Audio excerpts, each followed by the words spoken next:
Welcome, Vistage members and guests. I'm Dave Nelson, a 13-year Vistage member based in the Pittsburgh, Pennsylvania area, part of CE 676. And today, your Fridays with Vistage host. We're discussing strategic plans gone bad, 5 ways to fix your focus. And our expert guest today is Deborah Fell. Hey, Deborah, welcome to Fridays with Vistage. Thank you. It's great to be here. Let me give a quick introduction so people know a little bit more about you.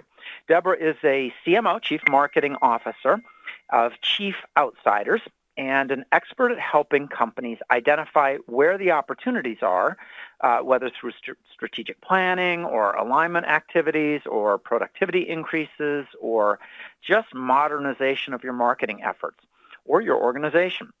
And Deborah helps these companies develop and implement more actionable and effective strategies. She describes herself as an outsourced CMO with 30-plus years of strategic and tactical marketing experience, including as the Senior Vice President Global Marketing at Marriott International, which, by the way, is an awesome company, and a division manager at AT&T, where, by the way, I worked for 12 years myself, so very cool common background. In recent years, Deborah has leveraged her strong strategy and implementation skills to help mid-sized businesses, that's Vistage, to help them and also to mentor startups across numerous industries, including healthcare, insurance, technology, food service, and my favorite craft, brewing. Awesome, Deborah. And by the way, she's based out of Washington, D.C. Now, folks, if you have questions as we do the webinar today, please type them in the WebEx Q&A panel, and we'll take as many as we can at the end. And by the way, we're going to do 2 live surveys, so be ready to go on those. So, Deborah, let's talk about strategic plans gone bad. Sounds good. Thank you, Dave. You know, in strategic planning, there's really no middle ground. People either appreciate the inspiration and just the opportunity to talk about and plan for the future of the business, or they dread it. It is a lot of work if it becomes just a forecasting exercise. And I actually heard someone describe it once that it's weeks of thought bubbles and spreadsheets to create a dusty document that sometimes is really leading nowhere. And from what I've seen over the years, what's often missing is any form of implementation or execution planning. And what people fail to realize is that strategy without execution is hallucination. Strategy without execution is hallucination. So I'd like to understand what your confidence level is in your implementation plan. We've got a quick poll here. Dave.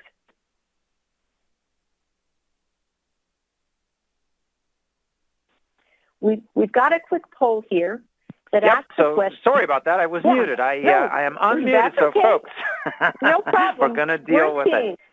How confident are you in the implementation of your strategic plan? And you've got 5 choices there, anywhere from below 50% up to 100%, or maybe you're unsure. So let us know what your thought is, and Deborah, I'll jump in with results as soon as we've got them in. You've got a few more seconds to answer.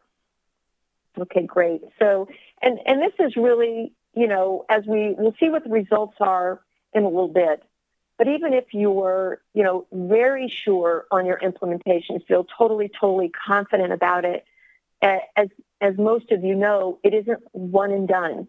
It isn't just that you make sure, you know, you check on your implementation and then you step away. So it's this constant vigilance, if I could say that, on developing and monitoring and revisiting and reevaluating the implementation of the plan.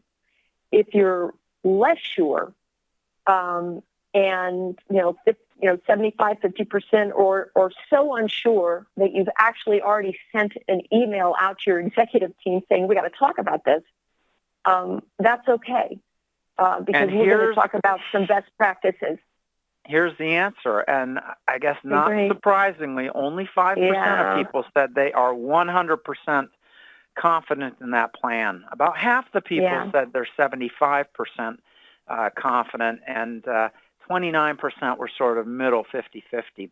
And then 12% fell below that level, with 2% just not quite sure. So that probably is not a shocking result to you, is it, Deborah? No, it isn't at all. And at any point in time, this actually might be a little bit different depending on where you are in the planning cycle. But the good news is we're going to be talking about implementations and best practices. I've kind of identified what could be some helpful game changers to make sure we get implementation of the strategic plan versus have a hallucination. But there's another side of the coin, and that is that my screen has actually frozen here, so bear with me just a second, everyone. It's technology, so we're just going to have a little bit of fun with it, aren't we, Deborah? I love it. Looking good on this end, starting to move again.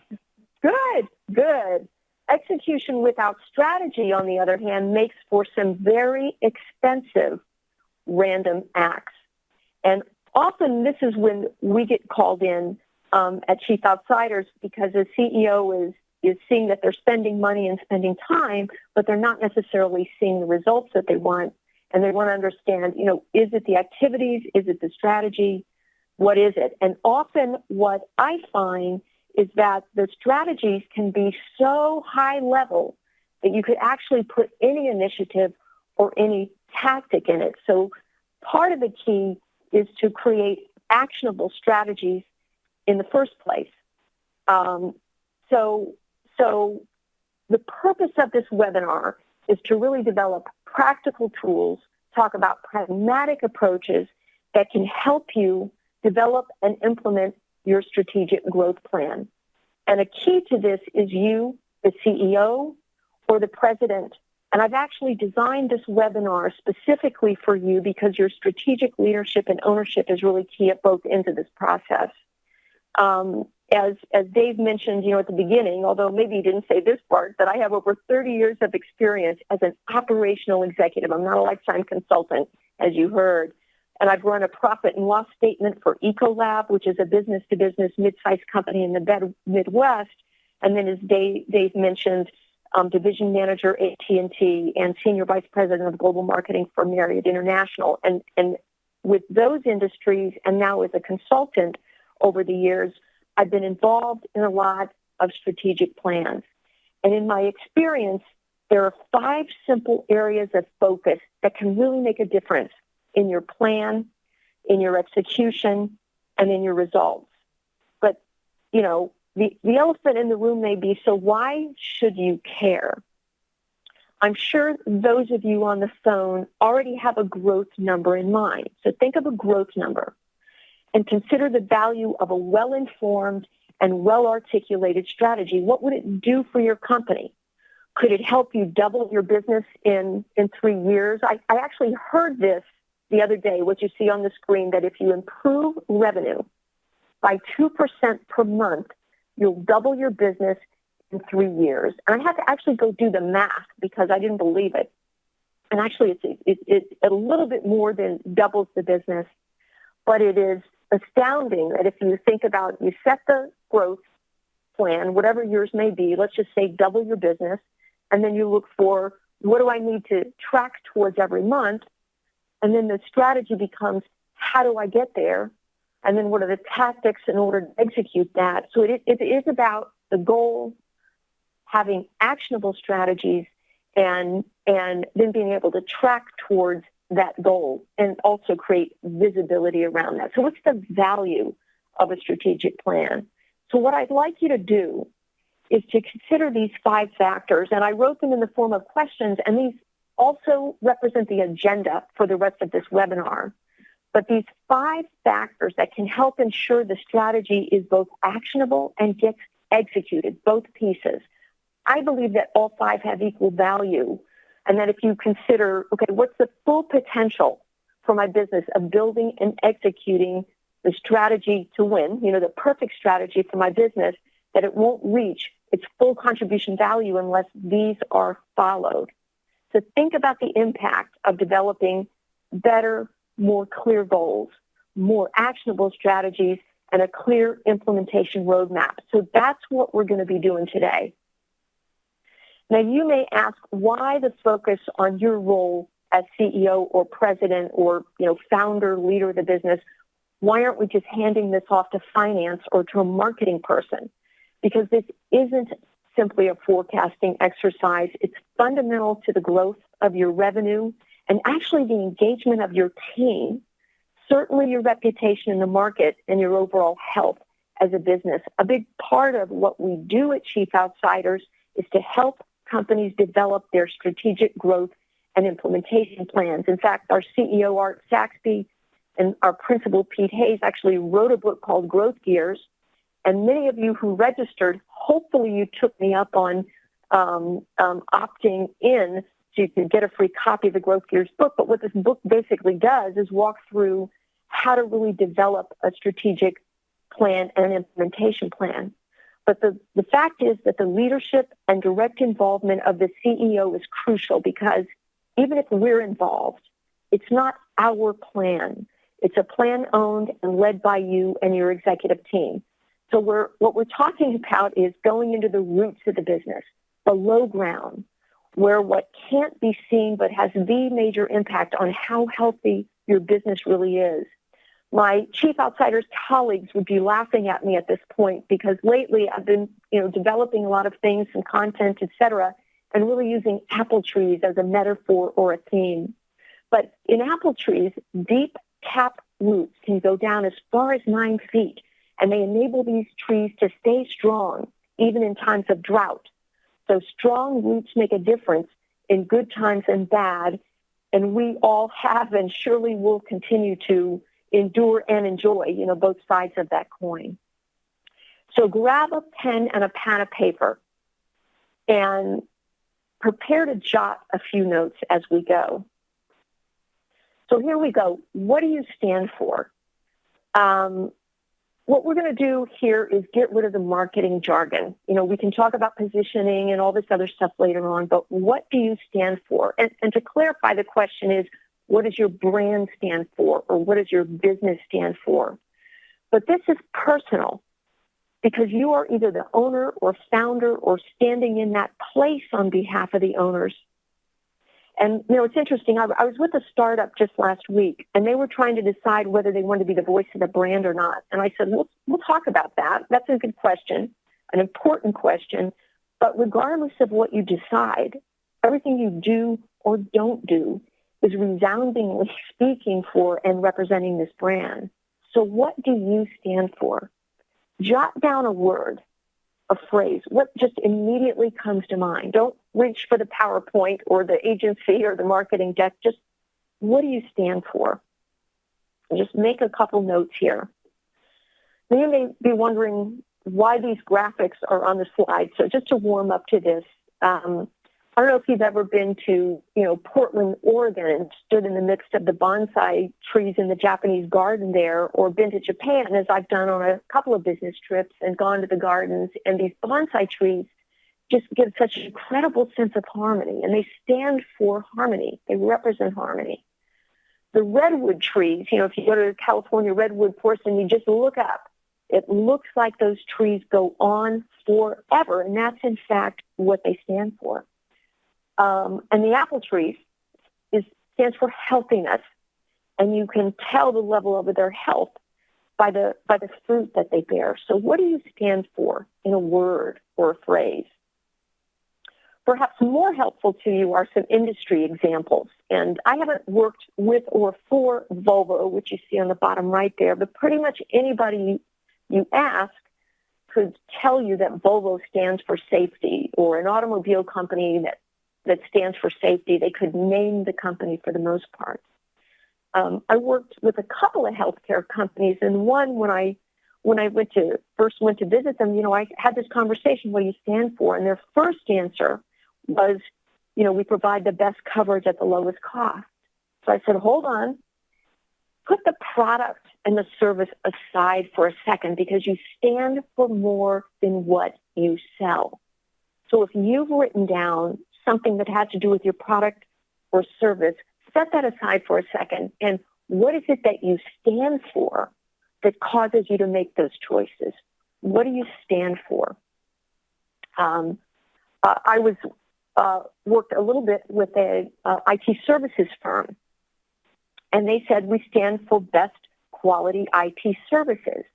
And, show me a website that doesn't say quality service, but let's let's step back and think about what is it that you really stand for. And in this case, the pain point for their target customers, which were CIOs, Chief Information Officers, is that the resources consumed by legacy systems and business units, the resources that the legacy systems that they had to spend on legacy systems, kept them from really being able to do a lot of the projects that the business units needed or that the rest of the company needed. So that the business at some level had moved on and different departments were actually doing their own technology projects. And part of the reason they were doing that was because their millennial teams were getting frustrated, and some of them were opting out of the company. So this was kind of a long way to get there, but where they landed was what we really stand for ourselves and for our clients, is being able to acquire and retain best talent. And the last one is a startup in stealth. And they are essentially, when I met with them, they said, we stand for better GPS services.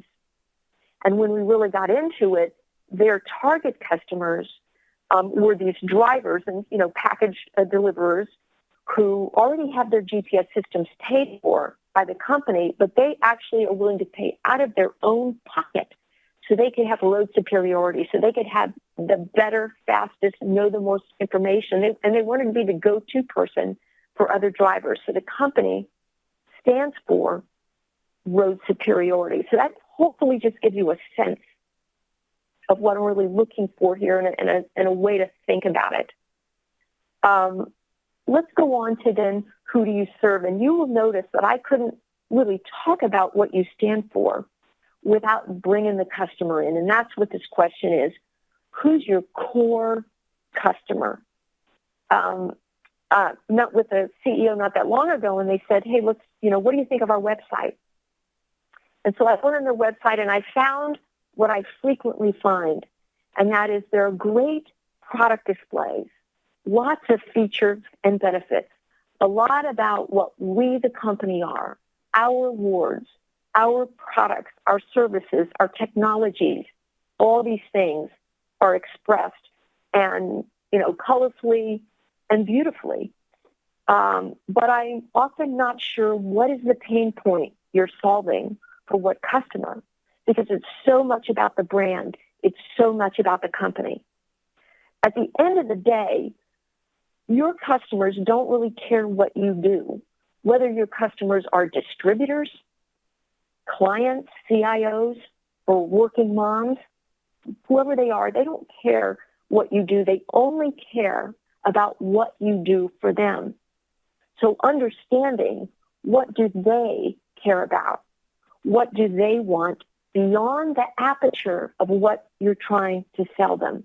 Many times when we're doing research, when we're thinking about our customer, we're only focused on that client or that customer through the narrow aperture of what are we trying to sell them.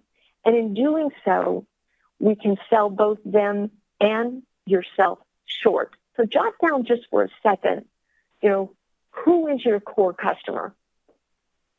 Is it a CIO? Is it a distributor? Is it stores? Is it consumers? End consumers. Just a phrase that describes your consumer. Because we're going to work on this just a little bit during the webinar.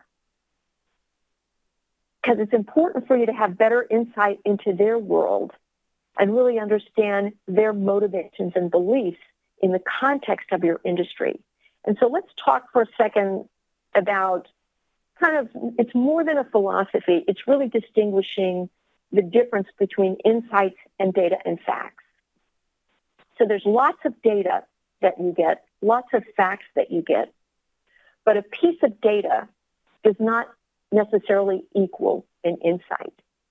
When we're talking about customer insights, we need to understand how do you sort of source that data or actually pull some intuition and some judgment into that data to really understand the motivation, the beliefs, and the behaviors. Again, all within the context of your industry, and look at a series of facts in order to discern patterns, or what are the meanings from which you can inform your strategy? Let me put this into a bit of a model and give you an example of what I mean by this. When I'm talking about an insight, I'm talking about a deep truth that informs strategy. And one way to remember this approach that we're about to go through is if you take the word insight and divide it in two, and think about in as what's inside the consumer's mind and heart and will. What are their beliefs? What are their motivations vis-a-vis your industry? And sight, think about that in terms of what you can see them do. So if you're a distributed product in a store, then you can go in and actually observe consumers interacting with your brand. Or in a B2B perspective, you can ride along on a sales call and go see decision-making in action. If you can't do either of those things, then you may have to ask. But one way to just think about this is that the behaviors are things that come from what you can see and actions that you can observe the customer taking. So what do you do with this model? Let's go back to the IT services company, remember, which stood for best talent. A few data and facts in this scenario was that CIOs' budgets were declining or flat over time, while other departments were actually increasing their spending on technology and related services. And another fact was that 40% of IT spending was actually outside of CIO control. An additional fact was that 50% or more of the CIO's IT budgets were tied to maintaining legacy systems or some other form of traditional IT projects. And the CIOs at the budget tables were sort of forced to choose between maintenance and risk management versus innovation. Meantime, the rest of the business felt like IT was more the obstacle in the way of innovation, and what the rest of the business was doing was going off and funding their own IT projects. So what was happening was that there was a lot of angst going on in the business, and what the IT services company was able to sort of sort through in talking to their clients, looking at data and information and facts, be able to sort of look at what are the beliefs of their direct client, again, which are the CIOs. The CIOs believe that other departments doing IT or technology projects could actually create unintended consequences with their independent projects. And the motivations behind CIOs' behaviors were that they were focusing on security and risk management. The behaviors that played out were that the CIOs were trying to gain even greater control or even shut down what they might consider to be rogue IT. And so this was the insight was this really observing what was going on. So the IT services company had a couple of choices. One, they could offer their services at a reduced cost to the CIO, thereby freeing up more budget perhaps, and maybe the IT services company would get more business. Or they could sort of tread this fine line between selling to the CIO and continuing that relationship as well as getting business from other parts of the organization. Or they could develop strategies for solutions that provided oversight for the business that was actually led by the CEOs, along with some collaboration tools and more flexible solutions. And that's the route that they chose. Those were the strategies that they employed in their business. So just to give you a sense of how you can take data and facts and develop a deeper truth about what's going on and what can be important to your direct client and to their business. One other example is a little different. It's in the consumer space. It was a healthcare company. One of their, which you recall, stood for A Future for Children. A key segment that they were focused on was low-income single mothers with children who also care about the future for their children. A few facts were that a large percentage of moms said in research that they simply couldn't afford healthcare insurance. Another fact was that 20% or more of low-income single mothers with children actually don't have the insurance. what meaning can you possibly give this? Is there a pattern or is there a meaning here? Would you say she doesn't care about her children? No, you wouldn't say that. Because moms believed and felt that the best way to provide a future for their children was to put a roof over their heads, clothes on their back, food in their belly. So her motivation was to take care of the kids. And that's what caused her behavior not to take health insurance. So again, if you're the healthcare company, do you reduce price for her? No. What this actually led to, by thinking this through and developing this insight about mom, was to develop some highly actionable strategies whereby it was two-pronged. First of all, educate mom that if she doesn't get preventive health care for herself and her kids and something happens to her, that's a problem for the children, or they could potentially develop a lifetime of medical issues that require attention. So the education is really about you can't afford not to have this health care. So essentially reframing this for mom. And then secondly, developing strategies to deliver programs that included budgeting tools for mom and other resources and support. So you get the idea. A couple of very different examples how leverage data and facts in a framework like this can help create customer insight and actionability. And this can be used if you have distributors or in other types of businesses as well. So I focus on this because insights are like big fish. If you want small fish, stay in the shallow water. That's where all the competition is, fishing around with the exact same set of data and facts. But if you want the big fish, you've got to go deeper. You've got to frame the information a little bit differently to develop those insights. So let's move on to the next question. What is your competitor's plan to win? And you'll note I'm not saying, does your competitor have a plan to win? What is your competitor's plan to win? Think about how do companies typically look at the competition? You know, you collect data, number of salespeople, sales and marketing spend, what geographic markets, et cetera, et cetera. The problem is some of these indicators or data points are actually not at all helpful.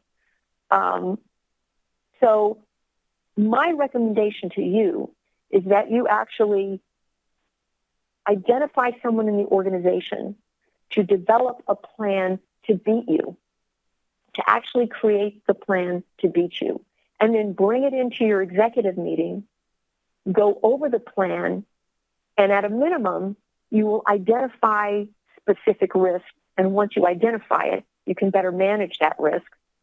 In a best case, you can come up with innovations or maybe even better ways.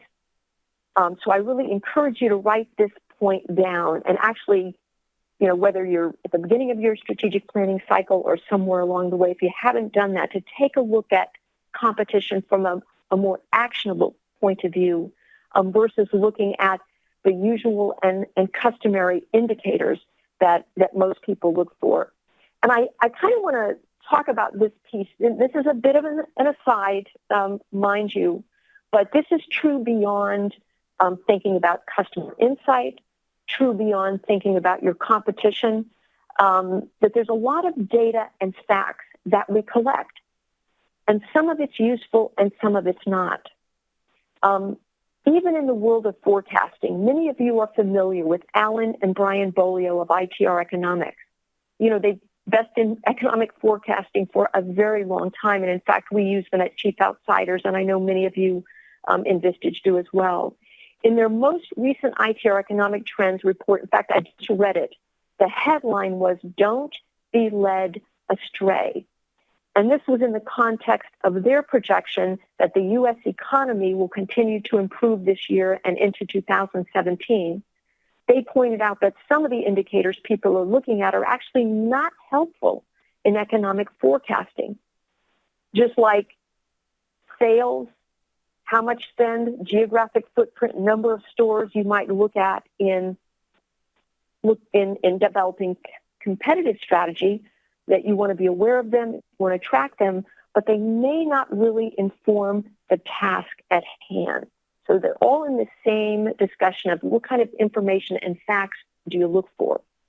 And there's also, back to competition, there's another way to look at competition, and that is, how would you disrupt you? How would you disrupt yourself? So we're all familiar with Uber. Let me go back a slide. Got a little ahead of myself. Sorry about that. But there's another kind of disruption that you can do without necessarily inventing a new business. I had a recent client that was a beverage company. One of the most informative conversations I had was with their top distributors. And that's part of what we do at Chief Outsiders is if we come in, we get an outside-in view of the company by talking to competitors, talking to customers, talking to stakeholders. And in this case, I was also speaking to distributors. This is a hyper-competitive industry, hundreds of competitors coming online each day. And consumers, the customers, the consumers of the product have an insatiable demand for new products. And it creates quite a bit of chaos in the industries, for stores, for distributors, for sure. And my client's distributors said the following, that if my client could figure out how to actually develop turnkey on-time launches for them, and think of this as in a package. So a package with everything wrapped up in a bow arrives for distributors well in advance with here's the strategy, here's the pricing, here's the cases, here's what the labels look like, here's the point of purchase, here's the marketing plan, the whole thing tied up in a bow. If this company could deliver that to them, which nobody else is doing, all my client would have to do is have their sales team give the distributor their quotas, and they will deliver. So what does that actually have to do with disruption? Think about it. Suddenly, other beverage companies could be experiencing relative softness and not have a clue why, because of their competitive tracking, and what they're looking for is the usual and customary data, number of salespeople, geographies, how much advertising, all that stuff. So it's kind of like best supply chain in a way, which can be one of the greatest disruptors. It's really challenging to get there. And if you've read or you read the Growth Gears book, Art and Pete talk about that a study was conducted with the university, and what it revealed, they were trying to understand what companies grow well and grow faster than others and why. And one of the key things they learned was that well-run companies often have the hardest time growing. If you think about it, it kind of makes sense because they're so focused in running that company so well. And so in order to be a disruptor, like we've just been talking about, you actually have to be a well-run company. But if you take a strategy like that, it becomes extremely tough to catch up, because not only do you gain greater leverage and efficiency out of your existing operations and assets, but you also win the loyalty of distributors, your direct customers, by delivering